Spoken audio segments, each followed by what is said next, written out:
Welcome to my channel అండి. Bobbin ఇలా దారం ఫుల్గా ఉన్నప్పుడు మనం చేతితో చుట్టితే టైం వేస్ట్ అవుతుందండి. జనరల్గా అయితే బాబిన్ ఫుల్గా ఉన్నప్పుడు ఇలా చుడతాం కదా, ఇలా చుడితే చాలా టైం వేస్ట్ అవుతుంది. మీకు టైం సేవ్ అవ్వాలంటే ఎలా చుట్టాలో నేను చూపిస్తాను. రండి ఒకసారి అమ్మలో ఒకసారి దగ్గర కొద్దిగా దీనికి చుట్టండి. ఇలా చుట్టేసి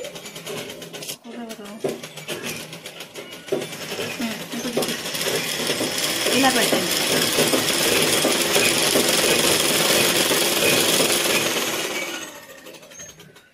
చూసారు కదా ఫ్రెండ్స్, ఒక్క సెకండ్ కూడా పట్టలేదు మనం ఇలా చుడితే.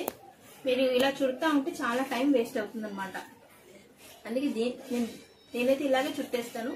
మీరు ఎలా చుడతారో, చేత్తో చుడతారో, దీనికే పెట్టి చుట్టేస్తారో అనేది కామెంట్ చేయండి ఫ్రెండ్స్, నేను తెలుసుకుంటాను. ఈ టిప్ మీకు యూజ్ అయిందనుకుంటా. యూజ్ అయితే లైక్ చేసి షేర్ చేయండి ఫ్రెండ్స్. ఇలాంటి మంచి మంచి టిప్స్ మన ఛానల్లో ఉన్నాయి, రెగ్యులర్గా వాచ్ చేయండి. బాయ్.